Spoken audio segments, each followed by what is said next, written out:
আমার ঘরের বাঁয়ে থাকেন রাখহরি, ডান দিকের পড়শি আমার আল্লাহর রাখা। কেউ বলতো একই বৃন্তে দুটি কুসুম, কেউ বলতো একই গাছের দুটি শাখা।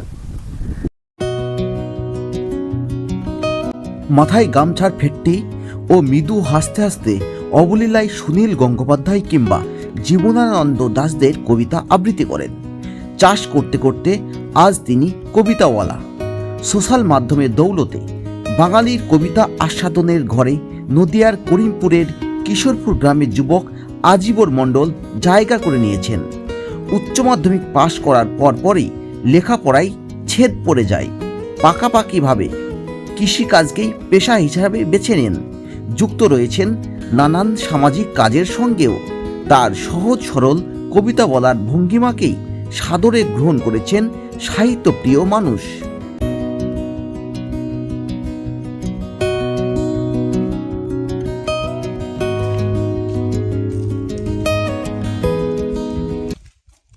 অমলকান্তি রোদ্দুর হতে চেয়েছিলেন, কিন্তু রোদ্দুর হতে পারেননি।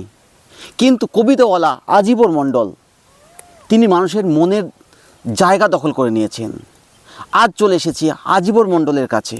মুঠোফোনে বন্দি যে জীবন, সেখান থেকে তিনি সেই যে বাধা ধরা জীবন থেকে বেরিয়ে একেবারে বাঙালির ভালো লাগার কবিতার ঘরবাড়ির অন্দরমহলে পৌঁছে গেছেন আজিবর মণ্ডল। অমলকান্তি, আপনি প্রথমে যে কথাটা বলেছিলেন যে অমলকান্তি রোদ্দুর হতে পারেনি, আমি মনে করি অমলকান্তি রোদ্দুর হতে পেরেছে। কারণ জীবনটা রোদ্দুরের সঙ্গে ভাসিয়ে দেওয়াই আমার মনে হয় খুব ভালো একটা ব্যাপার। তো আমাদের সেই অমলকান্তি আমার বন্ধু, স্কুলে আমরা একসঙ্গে পড়তাম, রোজ দেরি করে ক্লাসে আসতো, পড়া পারতো না। শব্দরূপ জিজ্ঞেস করলে এমন অবাক হয়ে জানালার দিকে তাকিয়ে থাকতো যে দেখে ভারী কষ্ট হতো আমাদের। আমরা কেউ মাস্টার হতে চেয়েছিলাম, কেউ ডাক্তার, কেউ উকিল। অমলকান্তি সেসব কিছু হতে চায়নি। অমলকান্তি রোদ্দুর হতে চেয়েছিল, ক্ষান্ত বর্ষণ, কাকডাকা বিকেলের লাজুক রোদ্দুর, যা নাকি আম আর জামরুলের পাতায় অল্প একটু হাসির মতো লেগে থাকে। এখন সোশ্যাল মিডিয়ায় আপনি ভীষণভাবে ভাইরাল কবিতাওয়ালা, সেটা কিভাবে সম্ভব হলো? কিভাবে সম্ভব বলতে গেলে এটা তো আর আমার দ্বারা সম্ভব নয়, সেটা সোশ্যাল মিডিয়ার দৌলতে মানুষের দ্বারা সম্ভব। সেটা মানুষ সম্ভব করেছে, শ্রোতা যারা কবিতাকে ভালোবাসেন তারা সম্ভব করেছেন। আমি তো কিছুই না, আমি কি করে সম্ভব করব? আমি জাস্ট কবিতাটাকে ভালোবেসে বলেছি, একদিন কৌতূহলবশত ফেসবুকে ছেড়েছি, মানুষ ভালোবেসে ফেলেছে, এইভাবেই হয়ে গেল। আচ্ছা, আপনি তো চাষ করেন, চাষ করতে করতে মূলত কবিতার চর্চা করেন, কবিতার চাষ যেটা বলে। সেই কবিতার চাষ করে আপনি মনে আনন্দ খুঁজে পান, এটা মানুষ ভীষণভাবে আপনাকে গ্রহণ করেছে। কবিতার চাষ, মাঠের চাষ কিভাবে বলতে গেলে কি বলবো, মানে কবিতা ভালো লাগে, পড়তাম, তারপর হঠাৎ করে এরকম হয়ে গেল, এইভাবেই কবিতার চাষ। কবিতা অ্যাকচুয়ালি যে জিনিসকে ভালোবাসবে তার কাছে সেটা সেইখানেই যাবে। আমি মাঠে কাজ করি তো কি, কবিতাকে আমি ভালোবাসি, কবিতা আমাকে ভালোবেসে ফেলেছে, এই তো আর কি। তবে কবিতা মানুষের জীবনের একটা অন্যতম দর্শন, মানুষের জীবনের একটা দেখা, মানুষের জীবনকে দেখায় কবিতা। কবিতাটা খুব জরুরি মানুষের জীবনে। আরও কিছু আছে, গান আছে, শিল্প আছে, সংস্কৃতি আছে, অনেক কিছুই আছে, সবগুলোই মানুষের জীবনে দরকার।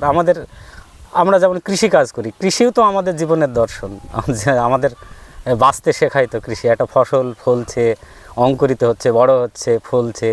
একটা প্রজাপতি ধরেন কদিনের জীবন তার, অথচ সেই সামান্য কদিনের জীবনে তার এত সুন্দর রং দিয়ে পৃথিবীতে একদম ঝলসে দেয়। তো মানুষের জীবনও তাই। একদিন নদী তরিখানা থেমেছিল এই ঘাটে লেগে, বসন্তের নূতন হাওয়ার বেগে।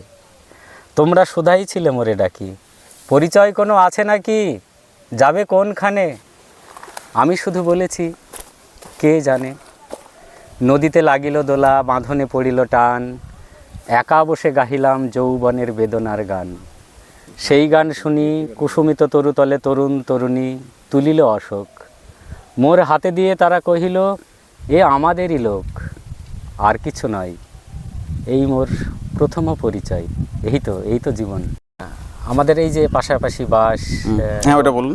নজরুল ইসলামের একটা কবিতা আছে, মোরা এক বৃন্তে দুটি কুসুম, বলুন, হিন্দু বলুন। মুসলমান। বলুন বলুন। মানে ওই কবিতার সারমর্ম যেন এই কবিতাটা। আমার ঘরের বাঁয়ে থাকেন রাখো হরি, ডান দিকের পড়শি আমার আল্লাহর রাখা। কেউ বলতো একই বৃন্তে দুটি কুসুম, কেউ বলতো একই গাছের দুটি শাখা। রাখো হরি মজুর ছিল কারখানাতে, আল্লাহর রাখা খিদিরপুরের জাহাজ ঘাটে। হপ্তা জাপায় মোটামুটি দিন চলে যায়, দুঃখে সুখে দুজনেরই সময় কাটে।